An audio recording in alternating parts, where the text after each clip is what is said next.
Safeguarding Conference.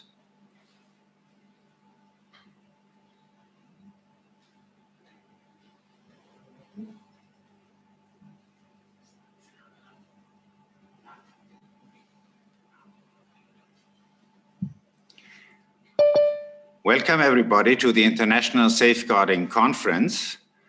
We welcome 134 participants from around 30 countries. It feels like a long time and even longer after the many online meetings since we started to prepare this conference.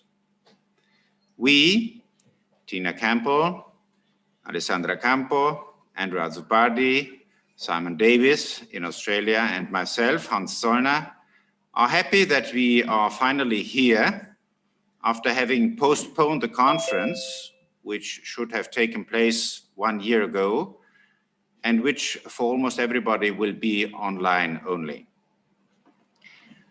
Since June 2019, there have been few international conferences, and almost all of them only online, because of the pandemic. I know that there have been other initiatives, such as the Harvard Symposium in April and a big colloquium online from the Jesuits in Africa.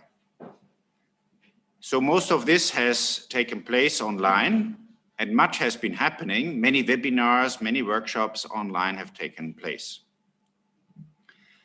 The International Safeguarding Conference has tried to give a little other initiative to this, especially in being innovative in establishing post-webinar working groups, which have focused on the presenting of outcomes. In fact, when we had the idea of this International Safeguarding Conference in the first place, we made it one of our primary goals that there should be some concrete outcome that could be measured and that could be followed up throughout the year after the conference, and the results of the work on this should be presented in the conference a year after that. I'd like also to extend my thanks to the facilitators of the working groups, most of whom have been outstanding in their generous availability in terms of time and energy. The context for our conference is continuously evolving.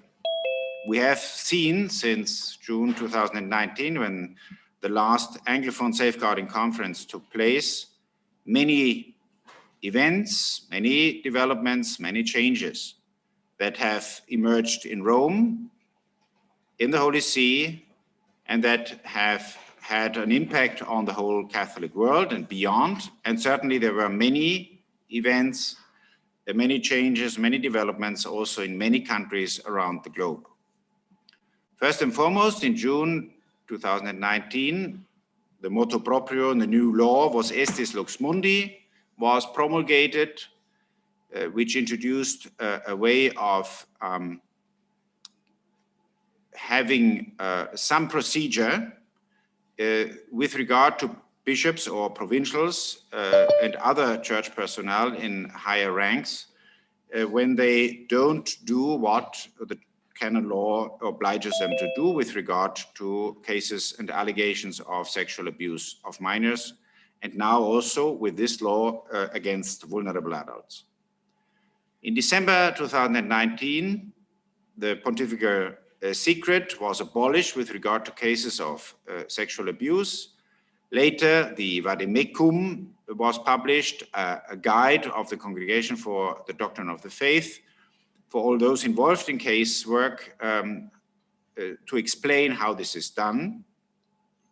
And recently, we have seen the changes to Book 6 of the Code of Canon Law, which incorporates much of the law changes that came about by bylaws over the last 12 years and have certainly made a difference to the whole proceeding in canonical trials.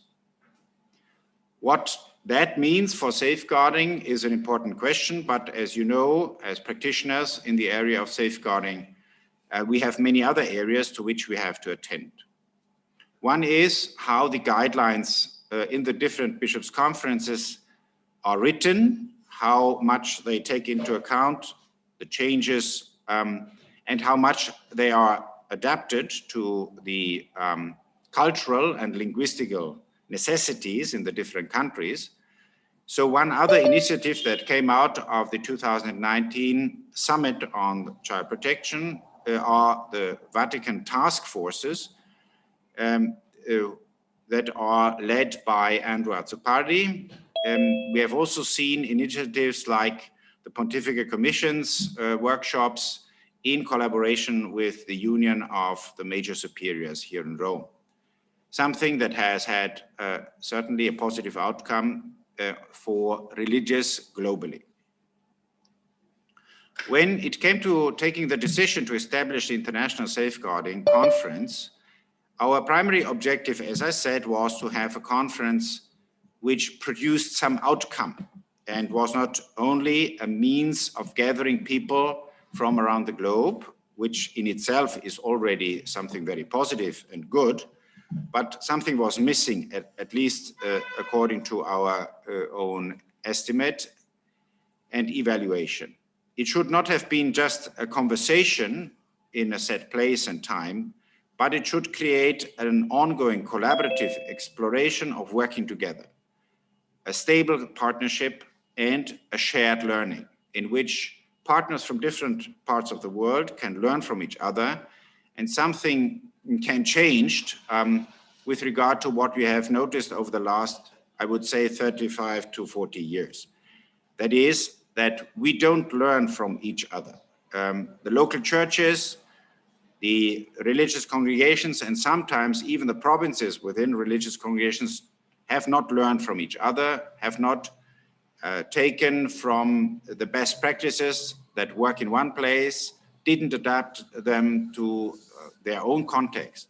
So our effort has been and will be for the future that we try to be a channel of that communication, of creating a network, and of making our work efficient in a very tangible way.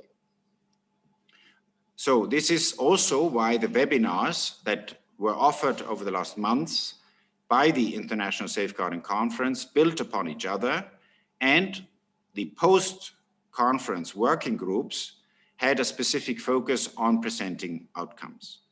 An overview of the webinars will follow now. I have been also asked to indicate that for Friday, the timetable has slightly changed. We begin at 3:45 so that Judy Fairholm's presentation can start at 4 sharp.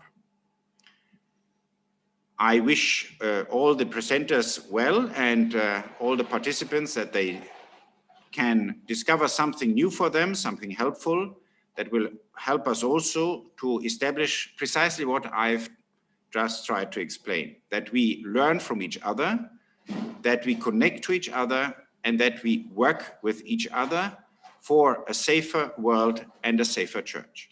Thank you.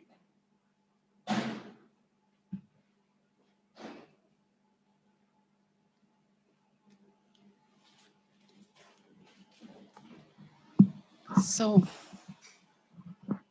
thank you very much. Thank you very much, Father Zollner, for your introduction and your support over these months for the hard work we have carried out together with the International Safeguarding Conference Committee, but also with all other people who have collaborated with us, the already mentioned facilitators, and of course, the keynote speakers. I have the honor of starting this overview on the webinars, which have prepared this final conference.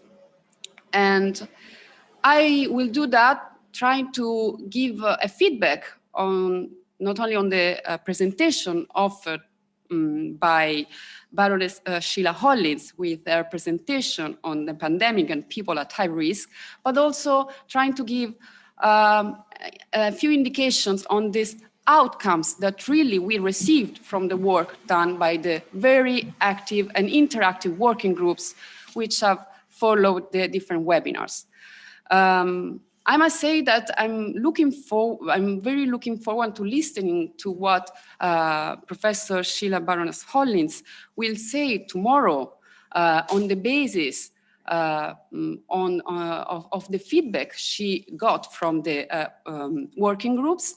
But I can already give, yes, as I said, an overview on what it has been said by all those who have been involved in this reflection.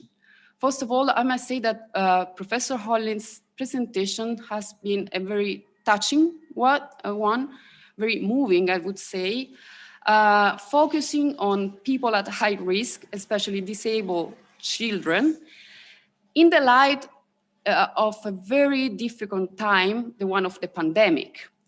A reflection about how the difficult conditions linked to the pandemic, lockdowns, social distancing and other restrictions. So how all these elements have had a very difficult impact on particularly vulnerable people. What's very interesting by going through the outcomes offered by the different working groups, and interesting enough, although they were involving people from very different geographical and cultural regions, some outcomes are very similar. So are really an occasion of, I would say, universal and global reflection. The main thing, the main issue, I think, is that vulnerability is something that not only concerns vulnerable people. Vulnerability is something that concerns us as community, not only as church, but as human community in general. Is indeed an anthropological issue. And this becomes clear when we address, as Professor Hollins' presentation did, the difficulties experienced by vulnerable people, especially disabled people and disabled children, while trying to communicate to others, to express themselves. This was particularly at the center of the reflections made by the working groups. Most of the reflections were about how participants have been impressed by the fact that they do not feel ready and prepared to deal with this issue. That many communities, not only within the church, indeed should deepen their knowledge, experience, understanding of the difficulties experienced by vulnerable people as those about whom Professor Hollins has spoken. And indeed, this makes clear that their vulnerability is not something like a label that characterizes them as such, but is somehow our responsibility in the sense that the possibility of people and vulnerable people to express themselves, to communicate it, to be listened to, this possibility is something we have the responsibility to promote, to make possible. And the feeling of being unprepared, not ready to do that, expressed by many during the working groups, really indicate a direction, a concrete direction for projects, improvements, best practices to be put in place. How can we learn as community, as church, but as human community in general, to create spaces for people to feel always welcome, always understood, always listened to, Are we ready to do this? Do we have not only the competences for doing that, but really the human attitude towards this? This is one of the main issues I found particularly interesting by going through and reading the outcomes of the working group. And that's why I'm really looking forward to listening the reflections that based on this, Professor Hollins will give us tomorrow at 9:30. So this just to indicate you a first path for reflection, a first possible topic to be deepened, something we have to better understand in order to grow as community, as church, in our commitment and possibly always more shared commitment to safeguarding. Thank you.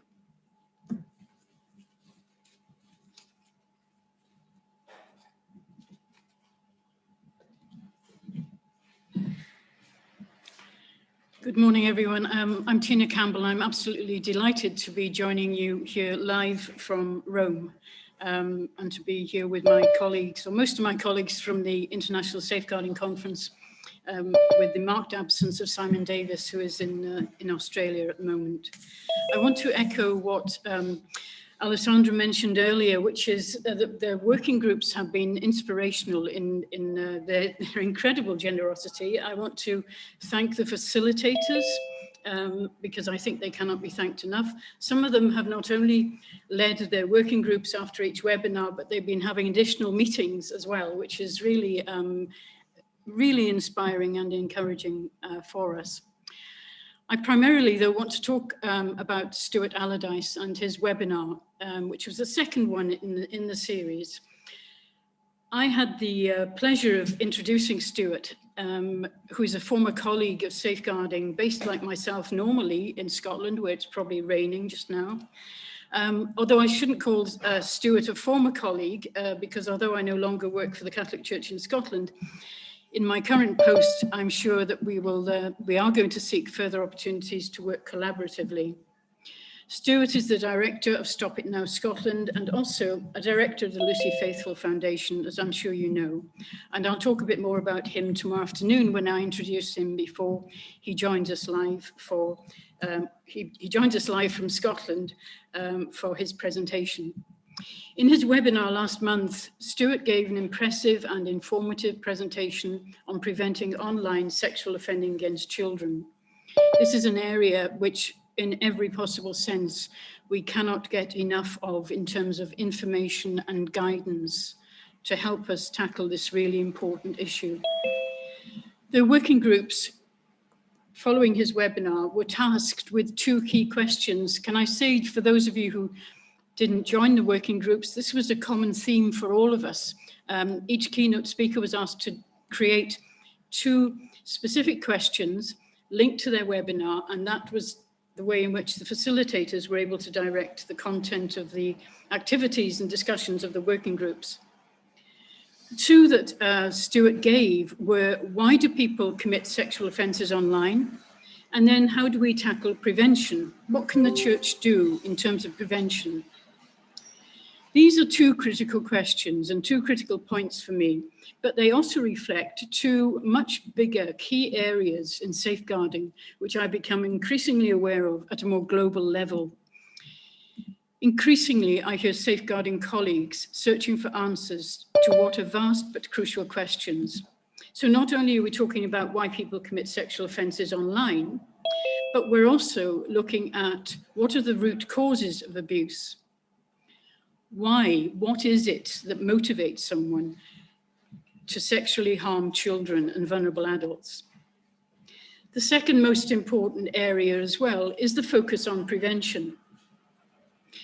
And that is a significant shift, I think, from a previous view, which was more about control, perhaps punishment as well, or how do we eradicate abuse? How do we attempt to do so is enabled, I think, by focusing on prevention. Prevention, in turn, has to focus on a culture of protection for the little ones, for children, for those who are vulnerable, but also a real priority and one which we echo and are mindful of in our work together as the ISC, is that victims come first, and they are prevented indeed from further suffering. The two questions which were embraced with some enthusiasm by all the working groups. I very much enjoyed reading through the responses and then passing them on to Stuart to assist with his presentation tomorrow. I just want to focus, though, on a few key points for your own reflection, perhaps, and because I'm certain that Stuart will explore these further tomorrow. Regarding why people commit online sexual offences against children, much of the reasoning was probably what we already know.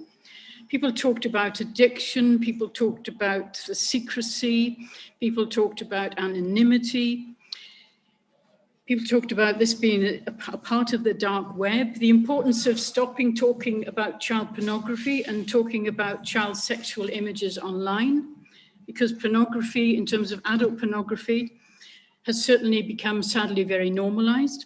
There was a lot of interest generated in some of the groups around clergy accessing adult pornography and what could be done, and was there any research on that? And I know that we picked that up in the question session as well. I think in terms of the increase in online abuse, which has happened during this pandemic, we need to be much more aware of and ready for further disclosures of harm and abuse. We have to be mindful. We have to, as a church, be able and willing to listen to those who come forward. I do, though, want to also focus on a phrase from some of our participants in South America. One of their phrases was awareness, consolidation, and follow-up. I thought that was really helpful. And if we're looking at online abuse in terms of awareness, we know about some of the dangers, we know about the risks, and we know that people are vulnerable. But that consolidation means that we have to do something about it. So we have to have steps, we have to take action, we have to have a process. And that follow-up means that that's consistently reviewed. I want to also take those three words into this area of prevention. Prevention is not only about vigilance. It was very interesting, some of the suggestions that people offered about prevention in terms of vigilance. So, and I know that this happens in some parts of the globe, some recommended that perhaps we were more vigilant and monitored with higher security laptops in seminaries and computers and any other mobile device that could be used to access pornography. And also not only in seminaries, but in diocesan context, in church parishes and so on. So it ranged from stricter security to a suggestion from one of the groups that actually even emojis used on WhatsApp should be censored. But I won't go there just now. I'm going to return to the idea of awareness, consolidation, and follow-up in terms of prevention. We have an increased level of awareness in our church and in our church communities, which is healthy. But that awareness is not to limit ourselves to thinking that if we don't have any reports of child abuse, we can dare to become complacent. In terms of consolidation, it's about enabling difficult conversations and finding and offering support. And how reluctant are we sometimes to allow those conversations to happen? And how often sometimes do people, even in safeguarding, take a bystander position and not actually speak out? And in terms of follow-up, it's important to continue to focus on prevention and the protection of the vulnerable. And we continue to do this work, and we continue to do this together. And I look forward tomorrow to introducing you to Stuart and to seeing what the outcomes are of our working groups. Thank you very much, and I will hand over in a minute to my colleague, Andrew Azzopardi.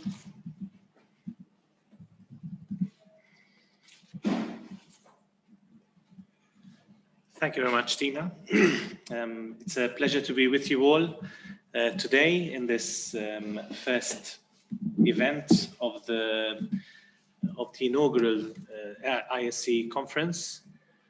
We are talking to you from Rome, in a very hot Rome, as Tina pointed out.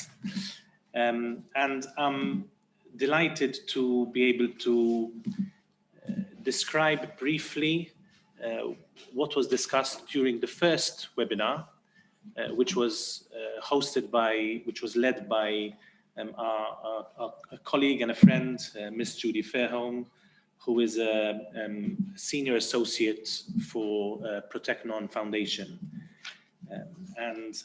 What I'm going to do is I'm going to briefly mention one point that she made, a key element of her presentation, and then go through various points that came out in the workshops, as my colleagues did.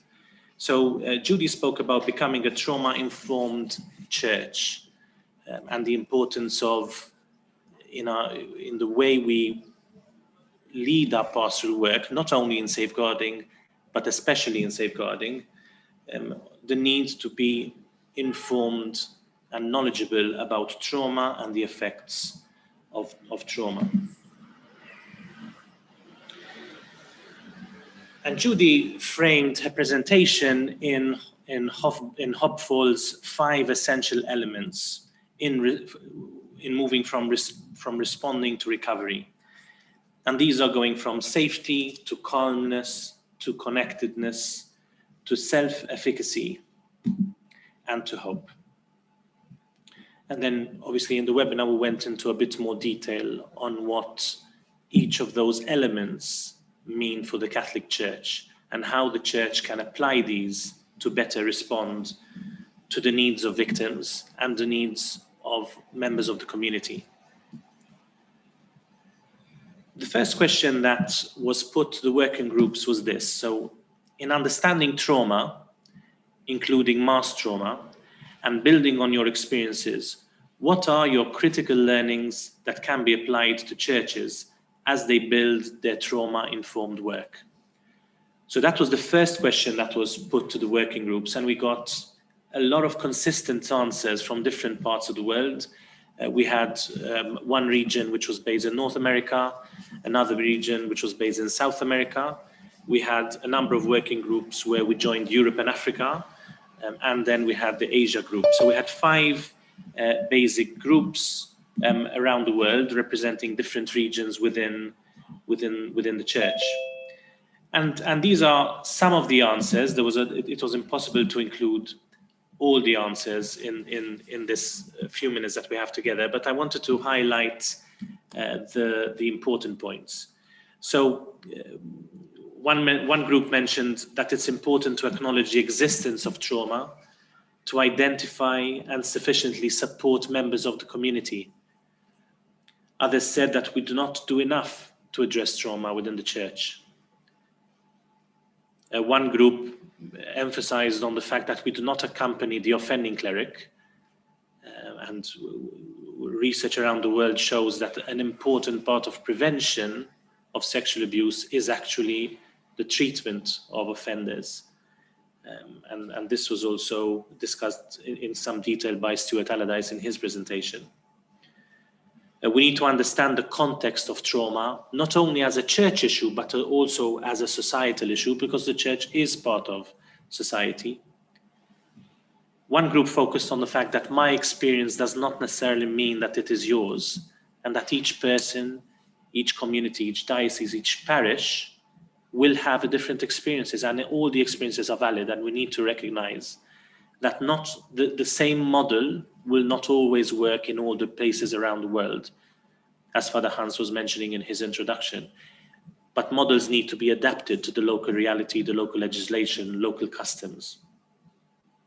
Another group focused on how the church can support the mental health of the community, especially within and as a result of the pandemic that is still ongoing around the world.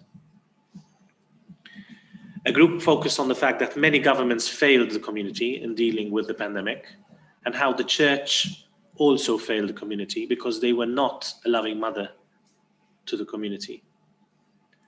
Another group focused on normalization and tolerance of sexual abuse, and how that is in some communities, in some areas around the world, is becoming part of culture. And that is a concern.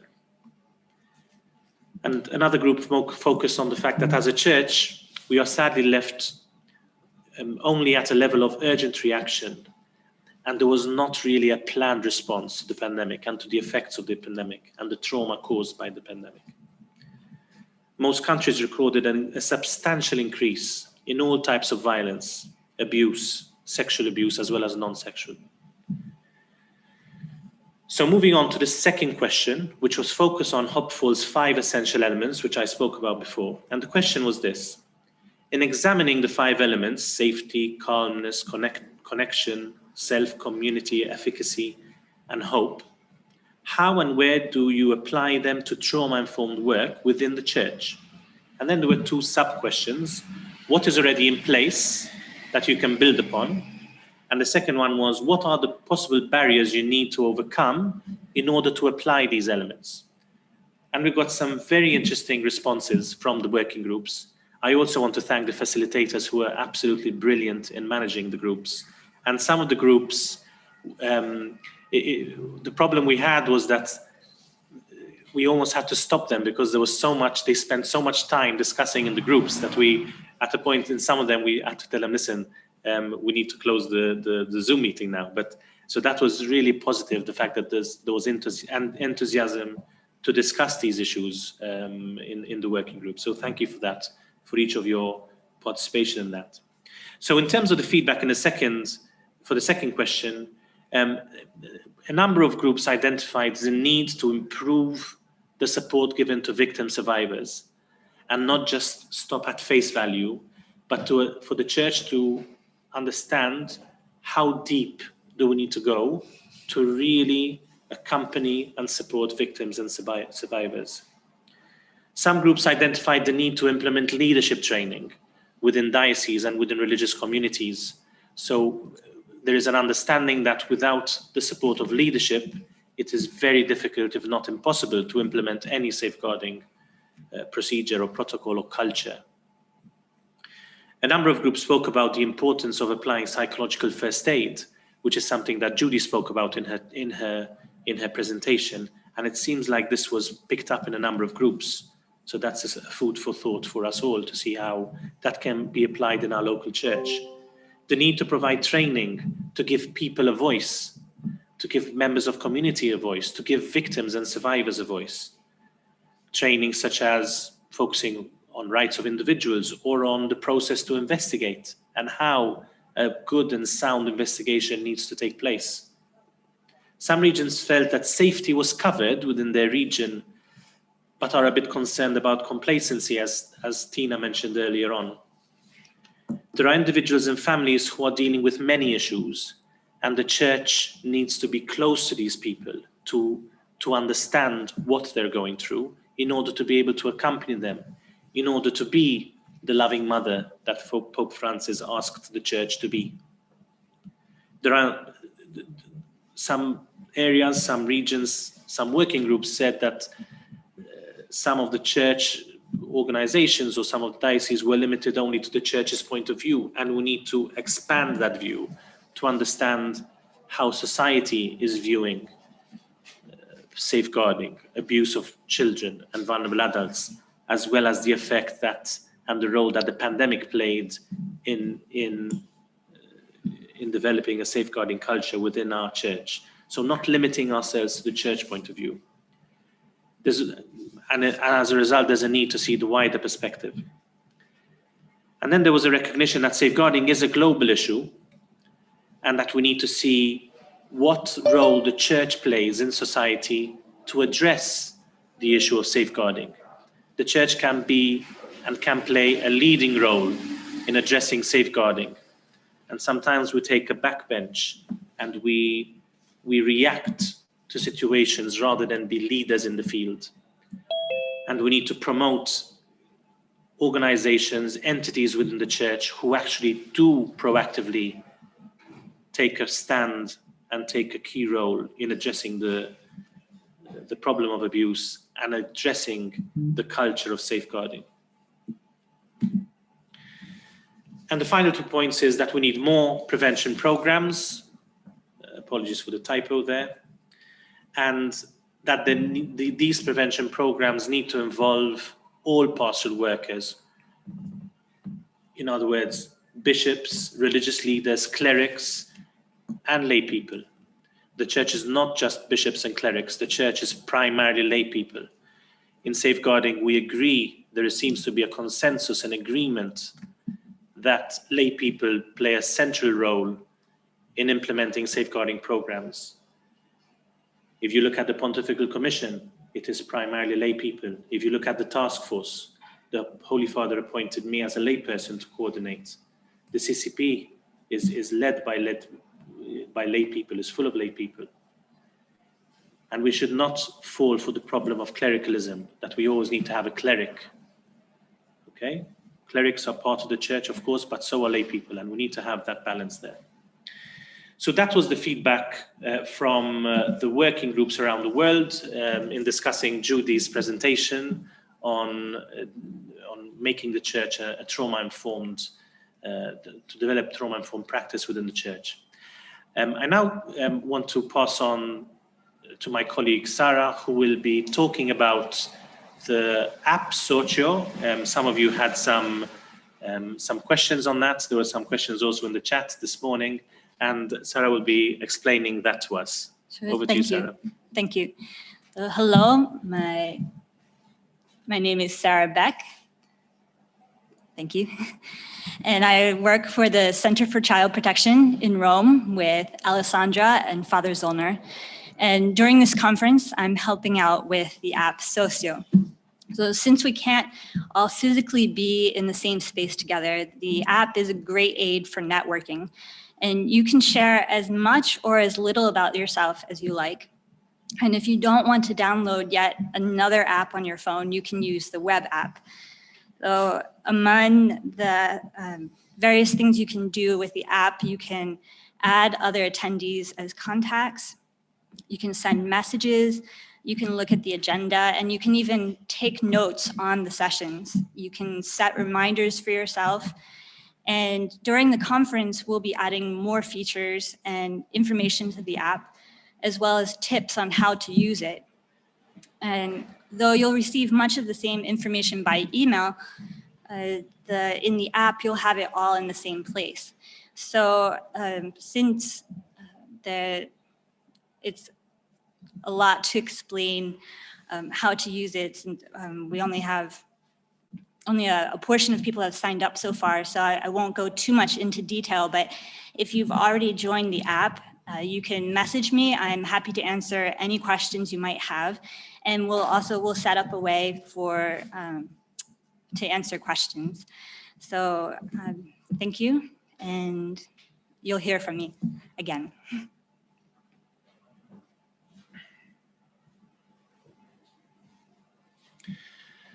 So thank you very much. We very much look forward to tomorrow, to the first keynotes presentations. We, of course, will have a repeat of this welcome address later on this afternoon. You're welcome to join again, but obviously you don't need to come and listen to the same introduction. We start tomorrow at 9:15 Rome time, with a prayer for victims. And then we're going to have the follow-up presentation from Baroness Sheila Hollins on the pandemic and people at high risk. And then we will have another session of working groups at 10:30. And then we're going to have a break. And at 2 p.m. Rome time, we'll start again with a keynote from Cardinal Blaise Tsupich, the Archbishop of Chicago, who will be talking about protecting the flock. And preventing and healing child sexual abuse. That will be Cardinal Blaise's presentation, and he will be with us till 3 o'clock in the afternoon. Then we'll have a small break and we'll move on to the final keynote of tomorrow, which is preventing online sexual offending against children from our colleague Stuart Allardyce. And we'll have another session of working groups at 5:15 Rome time. So that's all from us, from Rome today. Big hello from everyone to wherever you are in the world, and we look forward to meeting you online at least, and to seeing you in the working groups tomorrow. And we really look forward to the next 2 days together. Thank you very much.